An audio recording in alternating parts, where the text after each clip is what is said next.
আসসালামু আলাইকুম ভাই, আমার 14 বছর ধরে এই অবস্থা। অপারেশন করছি, আবার কয়েক বছর হুইল চেয়ার চলছে, এখন আবার দুটা অপারেশন করে ওগুলা ভাঙ গেছে, চলাফেরা সমস্যা। 4 বছর। আসসালামু আলাইকুম, কেমন আছেন আপনি? জি ভাই, আলহামদুলিল্লাহ। আচ্ছা, আপনার এই দুইটা কি? আমি তো নারিকেল গেছে তো হড়ি মেরুদণ্ড এদিকে আসো। হ্যাঁ, মেরুদণ্ড লাগাইছে আর কি আপনি আবার বলেন। হ্যাঁ, কি? আমি তো গাছের থেকে পড়ছিলাম। হ্যাঁ, কয় বছর আগে? 14 বছর আগে। আচ্ছা, তখন অপারেশন করে ফাত লাগাইছিল। 6 বছর আসিল, তারপরে আবার ওগুলা ভিতরে ভাঙ গেছে। এখন ডাক্তার কইছে ওগুলা খুলতে হইব, না খুললে সমস্যা বেশি। আচ্ছা, খুললে কম হইব, মানে আগের মতন হুইল চেয়ারে চলাফেরা করতে ইত্যাদি। এখন কি হুইল চেয়ারও চলতে পারেন না? এখন ওই এভাবে আমার খুঁটি নেই, তো যেটা আসিল ওটা তো ক্ষমা লাইছি ভাঙার কারণে। এখন আমার পুরনো খুঁটি নেই, মানে আমি যেভাবে আছি, যেভাবে খুঁটি হয় ওইভাবে চলিতে হবে। আবার ব্যাটারি সিস্টেম একটা গাড়ি হইলে ভালো হইতে। তো ব্যাটারি সিস্টেম গাড়ি তো এইভাবে আপনি সোজা হইতে হইব না, এই তো হঠাৎ করে তো বই আই অটোওয়ালা করে দক্ষিণতে এনে আইসি না। ওরকম মানে ওই ব্যাটারি আঙুল প্রতিবন্ধী 3 চাকা গাড়ি আছে না, ওইগুলো চালাতে পারবো। ওই যে হ্যান্ডেল ওলা গাড়িগুলো চালাইতে, এগুলা না, যেগুলা টিপ দেওয়া ব্যাটারি ওলা এগুলা চালাইতে পারবে। এগুলো হলে আমাদের সংকেত। আচ্ছা, আপনি এই জায়গাটা, লোকেশনটা পুরাটা বলেন। আমরা এখন কোন জায়গায় আছি? আমরা এখন লক্ষ্মীপুরে জমুরো আছি। আপনার দেশের বাড়ি কোথায়? এই যে দক্ষিণ উত্তরে বাঙ্গাখাড়ে হয়েছে, আমাকে বাঙ্গাখাড়ে। হ্যাঁ, ইউনিয়ন বাঙ্গাখাড়া থানা। এটা কোন থানা? লক্ষ্মীপুর থানা। আচ্ছা, গ্রামের নাম বলেন আপনি? আমাদের গ্রামের নাম আমানুল্লাহপুর। আমানুল্লাহপুর, তার মানে এটা চন্দ্রকুঞ্জের দিকে যাই? না না, এটা দক্ষিণের উত্তরে। দক্ষিণের উত্তর। আচ্ছা, এইভাবে কতদিন চলেন?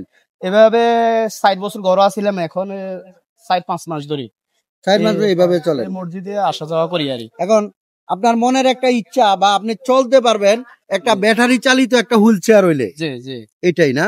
জি। তা আমার অডিয়েন্সের কাছে আপনার মনের ইচ্ছাটা একটু বলেন দেখি।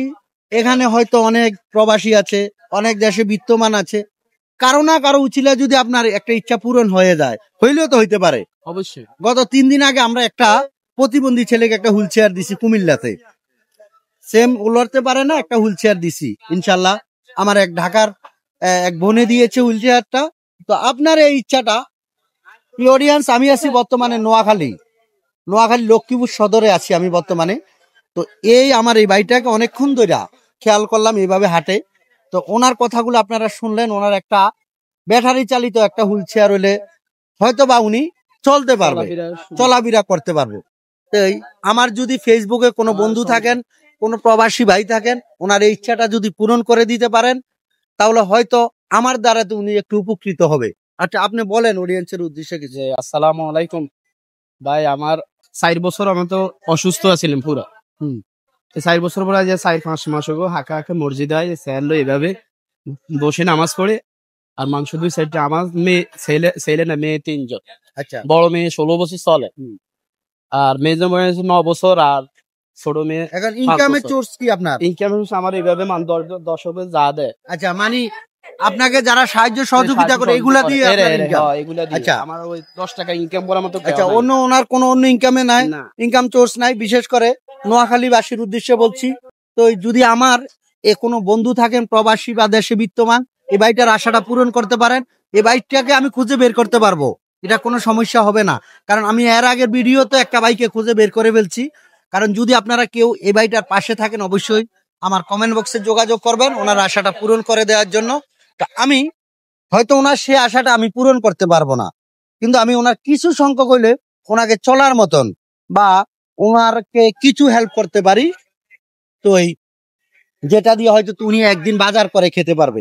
1 2 3 4 5 নেন, আপনাকে আমি হয়তো আপনার মনের ইচ্ছাটা পূরণ করতে পারি নাই। যদি আমার কোনো অডিয়েন্সের মাধ্যমে ইচ্ছাটা পূরণ হয়ে যায়, উপর আল্লাহ যদি সহায়ক হইলেও হইতে পারে, নেন, আমি আপনাকে আমার তরফ থেকে সামান্য কিছু টাকা দিলাম।